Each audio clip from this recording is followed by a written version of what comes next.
নিশ্চয়ই ভালো আছো। আজও আরেকটি নতুন গল্প নিয়ে তোমাদের সামনে হাজির হয়েছি। আজকের গল্পের নাম বাঘের রাঁধুনি। লিখেছেন উপেন্দ্র কিশোর রায়চৌধুরী। এক বাঘের বাঘিনী মরে গিয়েছিল। মরবার সময় বাঘিনী বলে গিয়েছিল, আমার দুটো ছানা রইল, তাদের তুমি দেখো। বাঘিনী মরে গেলে বাঘ বলল, আমি কি করে বা ছানাদের দেখব, কি করে বা ঘর কন্যা করব? তা শুনে অন্য বাঘেরা বলল, আবার একটা বিয়ে করো, তাহলে সব ঠিক হয়ে যাবে। বাঘ তখন ভাবল, একটা বিয়ে করলে হয়, কিন্তু আর বাঘিনী বিয়ে করব না, তারা রাত্রে তাততে জানে না। এবারে বিয়ে করব মানুষের মেয়ে, শুনেছি তারা খুব রাঁধতে পারে।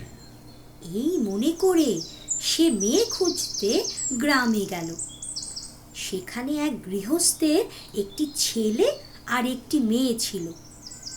বাঘ সেই মেয়েটিকে ধরে এনে তার ছানা দুটোকে বলল, দেখ রে, এই তোদের মা।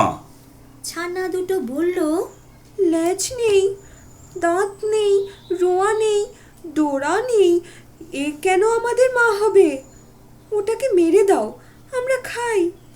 বাঘ বলল, খবরদার, অমন কথা বলবি তো তোদের ছেড়ে টুকরো টুকরো করব। তাতে ছানা দুটো চুপ করে গেল, কিন্তু সেই মেয়েটিকে তারা একেবারেই দেখতে পারত না। আর কথায় কথায় খালি বলতো, আর একটু বড় হলেই আমাদের গায়ে জোর হবে, তখন তোর ঘাড় ভেঙে তোকে খাবো। সেই মেয়েটির দুঃখের কথা কি বলবো বন্ধুরা। বাঘ যখন পারি থাকে না, তখন সে তার মা বাপ আর ভাইয়ের জন্য গড়াগড়ি দিয়ে কাঁদে।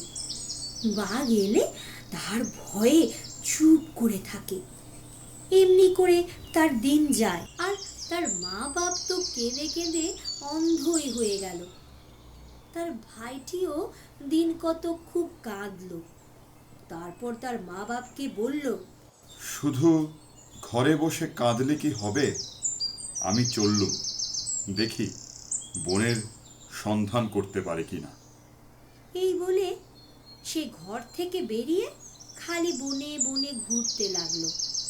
ঘুরতে ঘুরতে শেষে সেই বাঘের বাড়ি এসে তার বোনকে পেল। বোনটি তো তাকে দেখেই কাঁদতে কাঁদতে বলল, দাদা, তুমি কেন এলে? বাঘ এলেই যে তোমাকে ধরে খাবে। ভাই বলল, খাবে, আমি তোকে না নিয়ে ফিরছি না, এখন আমাকে লুকিয়ে রাখ, তারপর দেখবো ক্ষণ।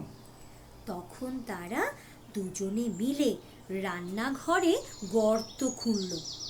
মেয়েটি সেই গর্তের ভিতরে তার ভাইকে বসিয়ে শিল চাপা দিয়ে রাখলো।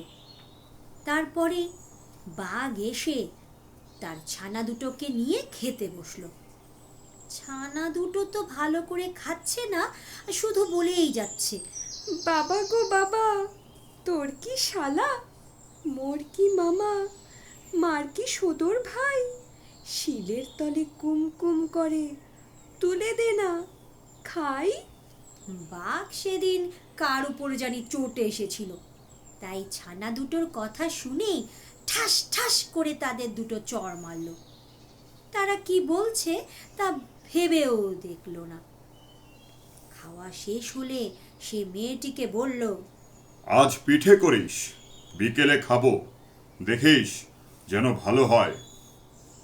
এই বলে সে আবার বেরিয়ে গেল।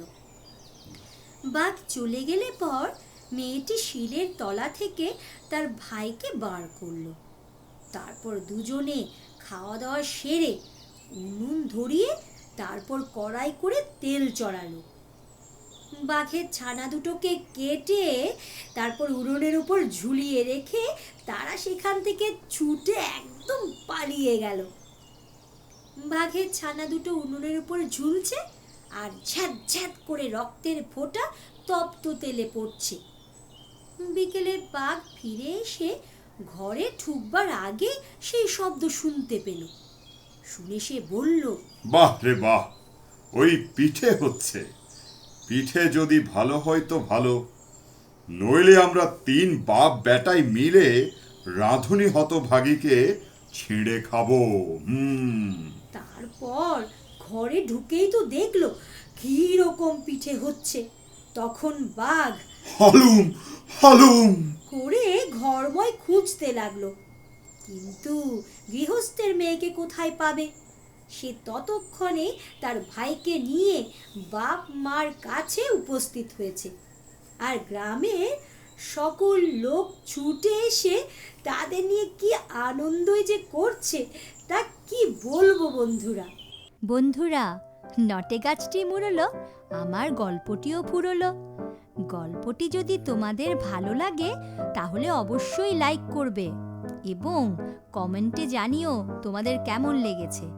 পরবর্তী গল্পটির নোটিফিকেশন সবার আগে পাওয়ার জন্য অবশ্যই সাবস্ক্রাইব করো।